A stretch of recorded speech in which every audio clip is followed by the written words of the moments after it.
buenas imparables, soy el pastor Brian Chalai y es una alegría que seas parte de esta comunidad. Hoy nos encontraremos con Dios en Números, capítulo 25 al 31, para seguir creciendo en nuestra relación con Él. Recuerda estudiar estos capítulos antes de escuchar el episodio. Este no busca reemplazar tu estudio personal, sino motivarte y enriquecerlo. Con eso dicho, ahora sí, conversemos. ¿Qué verdad aprendemos sobre cómo es Dios y su dirección para nuestra vida? Padre, te pido que nos puedas guiar en el estudio de hoy, que tu palabra pueda llenarnos, que podamos realmente comprenderte más y de esa forma amarte más al ver cuánto tú nos amaste primero. Nos entregamos hoy en tus manos, en el nombre de Jesús oramos. Amén. Lo que el diablo no puede destruir, lo distrae. Así nomás arranco. Lo que el diablo no puede destruir, lo distrae. Y somos una generación distraída. Una generación que no responde al llamado de Dios a vivir en santidad. Hacer, pensar o actuar diferente que el resto de la sociedad. Y el precio que estamos pagando, es caro. ¿Conoces el relato de El caballo de Troya? Tomado por los troyanos como un signo de su victoria, el caballo fue llevado dentro de los gigantescos muros de la ciudad fortificada de Troya, sin saber que en su interior se ocultaban varios soldados enemigos. Durante la noche, los guerreros salieron del caballo, mataron a los centinelas, abrieron las puertas de la ciudad para permitir la entrada del ejército aqueo, lo que provocó la caída definitiva de Troya. Algo similar sucedió en el valle de Sitim, mucho tiempo antes. El pueblo estaba al lado del río Jordán. Era cruzarlo y llegarían así a la tierra prometida. Pero, ¿recuerdas la frase con la que comencé? Lo que el diablo no puede destruir, lo distrae. La distracción es algo que en el campo de batalla nos puede permitir derrotar a nuestro adversario o ser derrotados por él. Cuando se está cerca, se debe parecer lejos. Cuando se está lejos, se debe parecer cerca. Se muestran carnadas para incitar al enemigo. Se finge desorden y se lo aplasta. Durante las semanas que el pueblo acampaba al lado del Jordán, los vecinos paganos comenzaron a introducirse de a poco entre el pueblo. No lo hicieron con grandes ejércitos o soldados, sino que, por consejo de Balaam, fueron mujeres madianitas las que se acercaron al campamento israelita. De esta forma lenta y sutil comenzaron a seducir al pueblo, llamando su atención a las costumbres y ritos paganos para llevarlos a la idolatría. Ocultaron sus motivos bajo la máscara de la amistad, de modo que ni siquiera los guardianes del pueblo lo sospecharon. Una gran fiesta se celebró en honor a los dioses moabitas, o sea, de Moab, y gran parte del pueblo de Israel se reunió para asistir. Se aventuraron a pisar terreno prohibido y para cuando se quisieron dar cuenta, ya se habían enredado en los lazos de Satanás. Hechizados por la música y el baile, seducidos por la hermosura de las mujeres paganas, desecharon su lealtad a Dios. Y mientras participaban en la alegría y en los festines, el consumo de vino confundió sus sentidos y quebrantó los muros del dominio propio. Predominó la pasión y habiendo contaminado su conciencia con deseos y actividad sexual desenfrenada, se dejaron convencer a postrarse ante los ídolos enemigos, ofreciendo sacrificios en los altares paganos y participando de los ritos más degradantes de las naciones vecinas. No tardó el veneno en difundirse por todo el campamento de Israel como una infección mortal. La renuncia y negación al Dios verdadero se hizo nacional, hasta el punto que todas estas prácticas ya no se hacían solamente en terreno enemigo, sino que se realizaban en el propio campamento de Israel, separándolos así de Dios, fornicando espiritualmente con los dioses paganos. Lo que el diablo no puede destruir, lo distrae y finalmente lo termina destruyendo. Lo mismo que pasó con el pueblo de Israel, pasa con nosotros hoy. Primera de Pedro capítulo 2, versículo 9 dice: «Mas vosotros sois linaje escogido, real sacerdocio, nación santa, pueblo adquirido por Dios, para que anunciéis las virtudes de aquel que os llamó de las tinieblas a su luz admirable». Que Dios sea santo implica que la suma de toda la excelencia moral se encuentra en Él y está apartado de toda impureza moral. No hay mal en Él. es perfecto. Ahora, un Dios santo no espera de su pueblo menos que eso, santidad. Santidad en la Biblia significa permanecer santos o apartados para Dios, en obediencia, evitando aquello que le desagrada y nos aparta de Él. Pero, ¿sabes? Poco a poco nos hemos comenzado a permitir que el enemigo entre en nuestro campamento de forma lenta y sutil, llamando nuestra atención a las costumbres y ritos de nuestra sociedad, de forma que ni siquiera lo sospechamos. Nos aventuramos a pisar terreno prohibido y para cuando nos queremos dar cuenta, estamos enredados en los lazos de Satanás. Nuestros pensamientos son contaminados y terminamos postrados ante ídolos, ya que la más temible de las guerras es aquella que la mayoría de nosotros nunca descubre que se está peleando, donde ya no solamente vamos a terreno enemigo y somos parte de sus costumbres, sino que intentamos traer sus prácticas al propio campamento. La idolatría no es apenas uno de muchos pecados. Más bien se trata del gran pecado del que se desprenden todos los otros. Así que si comenzamos a escarbar en el terreno de cualquier lucha que estamos enfrentando, finalmente descubriremos que debajo de todo hay un Dios falso. Mientras ese Dios no sea destronado de nuestro corazón y el Dios verdadero ocupe su justo lugar, no alcanzaremos la victoria. Cuando alguien o algo reemplaza a Dios, el Señor, en su puesto de gloria en nuestras vidas, entonces esa persona o cosa, por definición, se convierte en nuestro Dios. La idolatría es siempre la cuestión. Constituye el tronco del árbol y todos los otros problemas son apenas las ramas.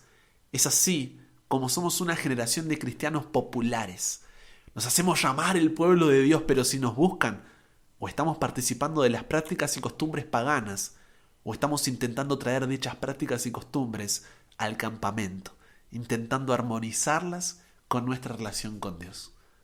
Entonces, ¿cómo cambiamos esta realidad? Los capítulos que leímos hoy nos comparten 4 principios.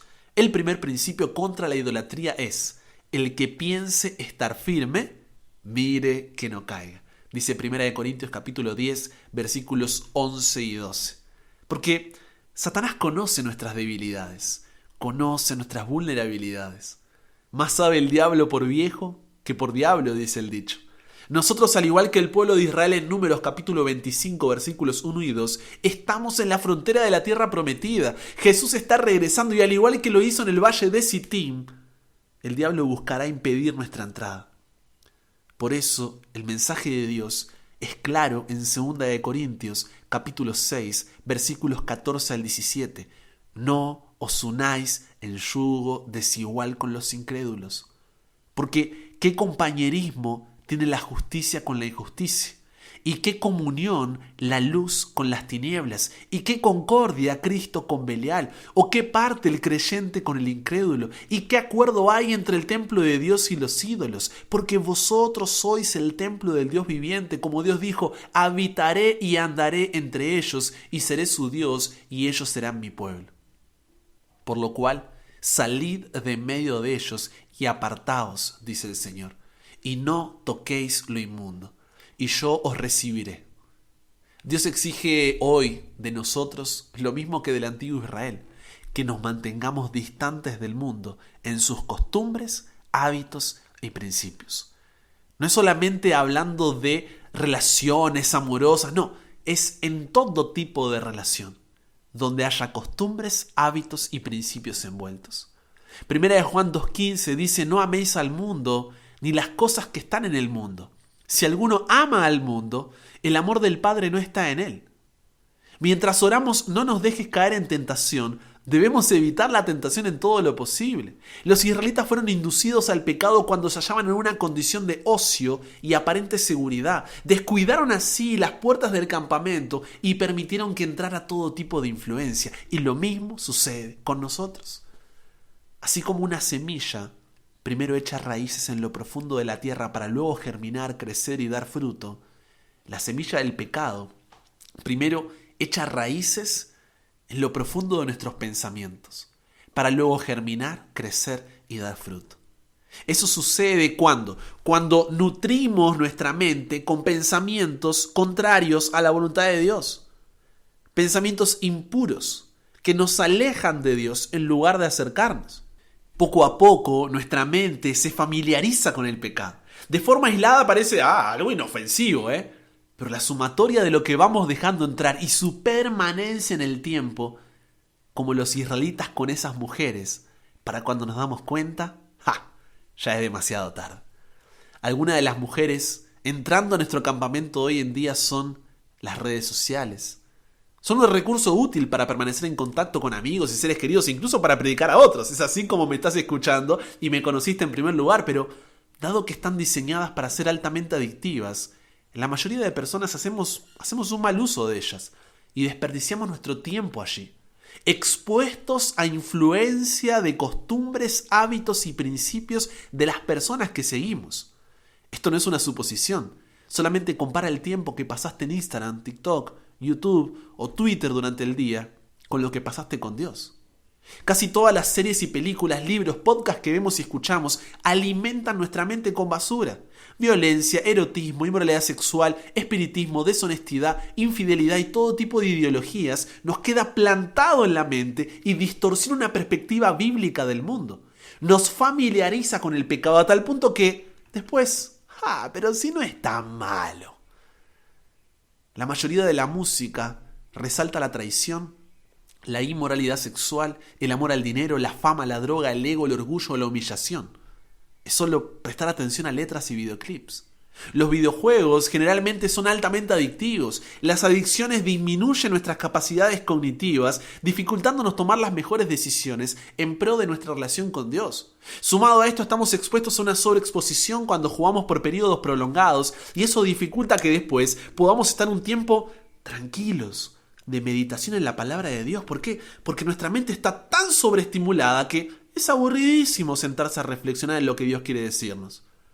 Esto sin contar que la mayoría de ellos promueven mensajes totalmente contrarios a lo que creemos. Y por incómodo que sea lo que te estoy mencionando, porque es primeramente para mí lo que estoy diciendo, no deja de ser verdad.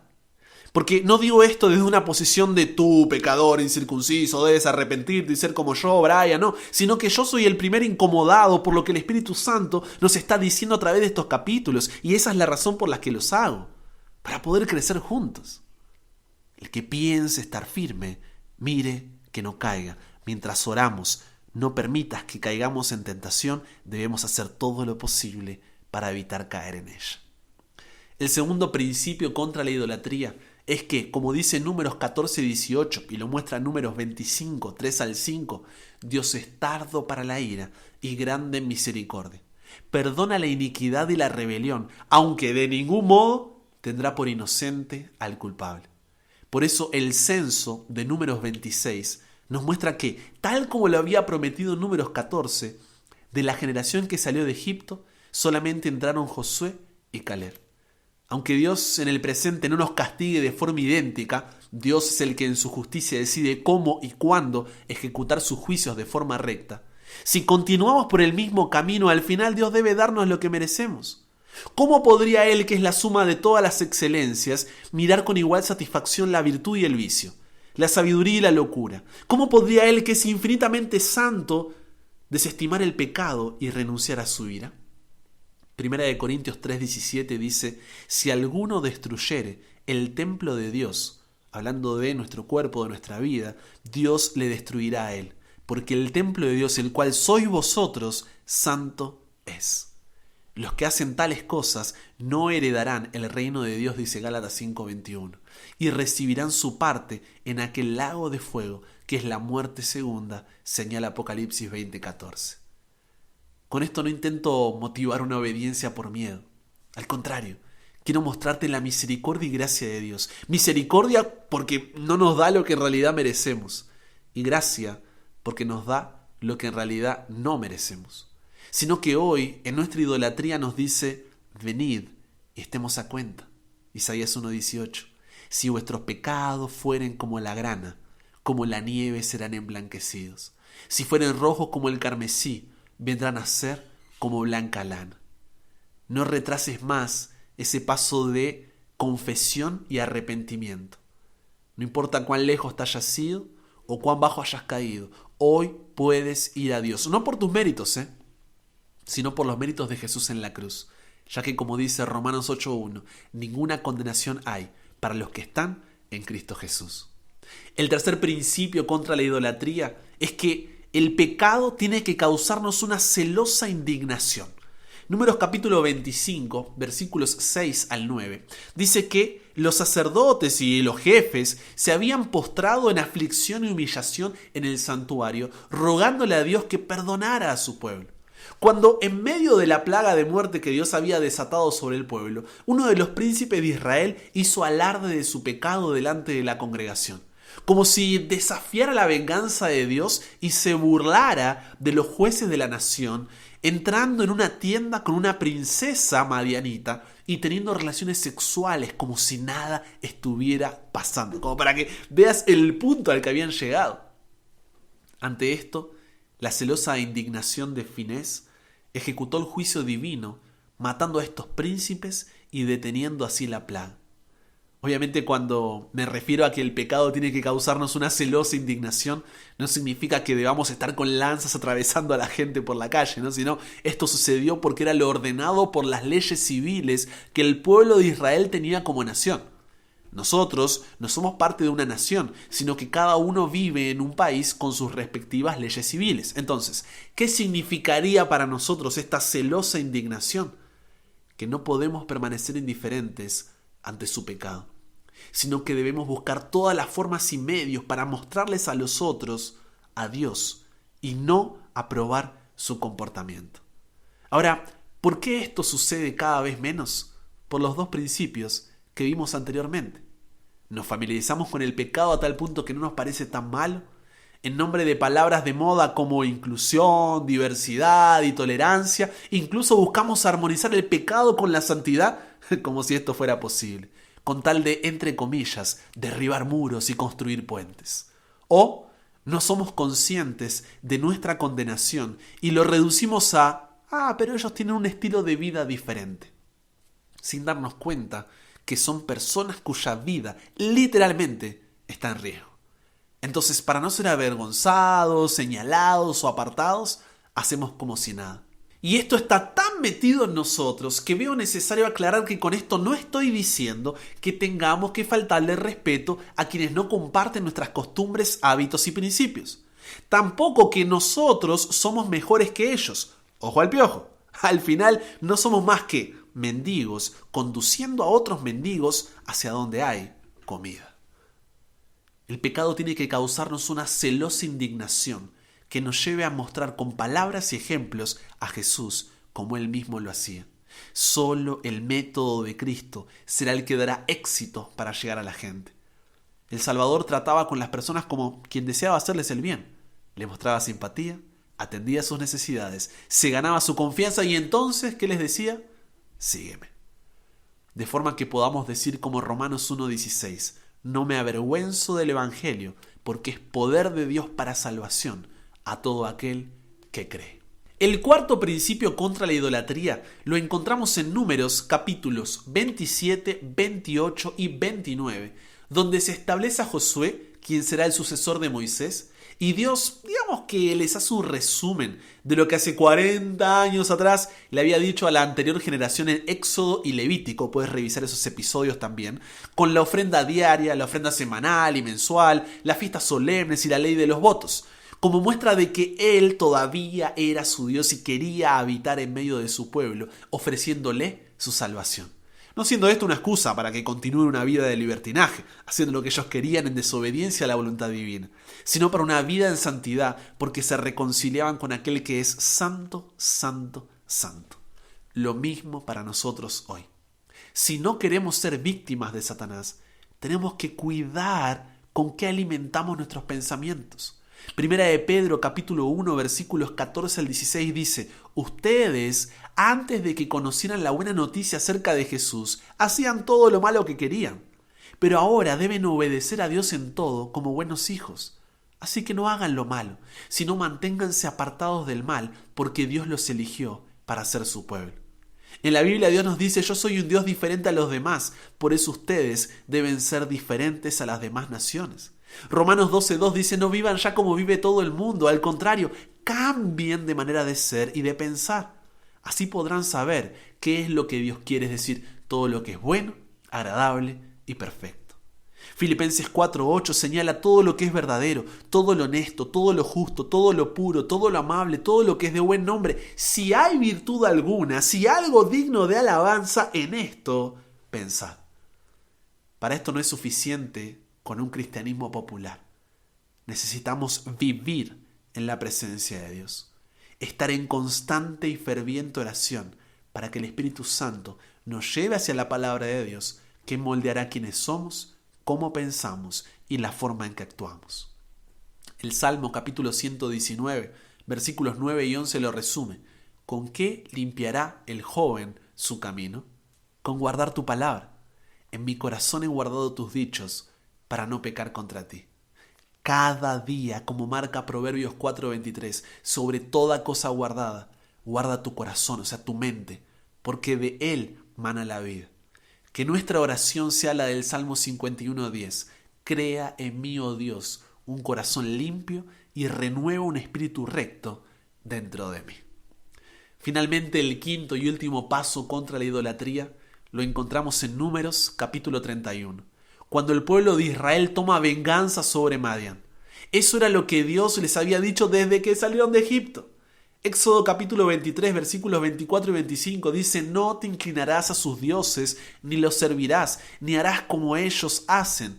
Antes los destruirás del todo y quebrarás totalmente sus estatuas, mas a Jehová vuestro Dios serviréis.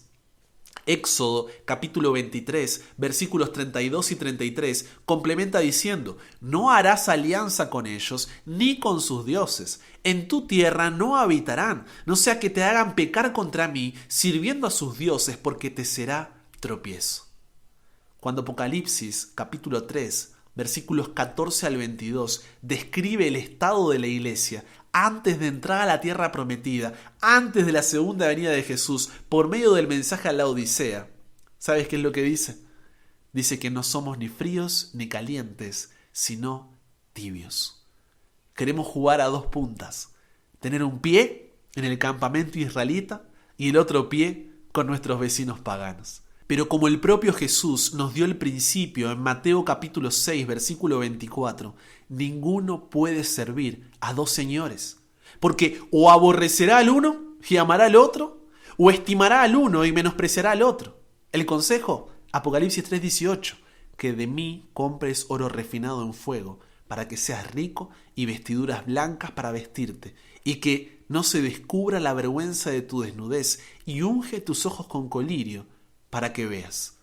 Cuando uno lee eso puede decir: más claro, Dios, porque no estoy entendiendo. Oro refinado, colirio, ¿qué es esto? No hay problema, dice Dios. Se los explico. Apocalipsis 3:20. He aquí, yo estoy a la puerta y llamo. Si alguno oye mi voz y abre la puerta, entraré a él y cenaré con él y él conmigo.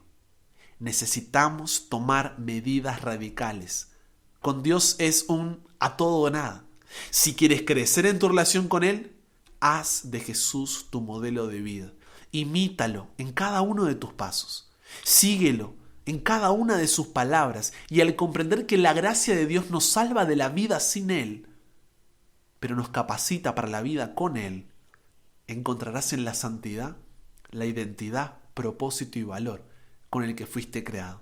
Porque fuiste creado a imagen de un Dios santo, santo, santo. ¿Conversamos con Dios sobre esto? Padre, no tenemos más que palabras de gratitud por la palabra que nos has dado hoy. Hoy queremos tomar la decisión de ser una comunidad que viva en santidad. Una comunidad que entienda su valor al ser comprada con sangre por ti. Una comunidad que se aparte de este mundo para glorificar tu nombre. Una comunidad que nunca pare de aprender y que nunca pare de crecer, porque hasta el cielo, hasta encontrarnos contigo, no queremos parar. Y lo más lindo es que todavía tendremos toda la eternidad para vivir en santidad. Entonces nos entregamos hoy a ti, Dios. Cámbianos, renuévanos, transfórmanos, somos tuyos. En el nombre de Jesús oramos. Amén. con eso llegamos al final. Comparte con otros lo que aprendiste hoy. Súmate a la comunidad en WhatsApp totalmente gratis si todavía no lo has hecho, para recibir una notificación en tu celular cada mañana, escuchar los episodios sin conexión, tener material extra, hacer tus preguntas, acceder a contenido exclusivo y te espero en el siguiente para que nunca pares de aprender y nunca pares de crecer. ¿Por qué? Porque hasta el cielo no paramos.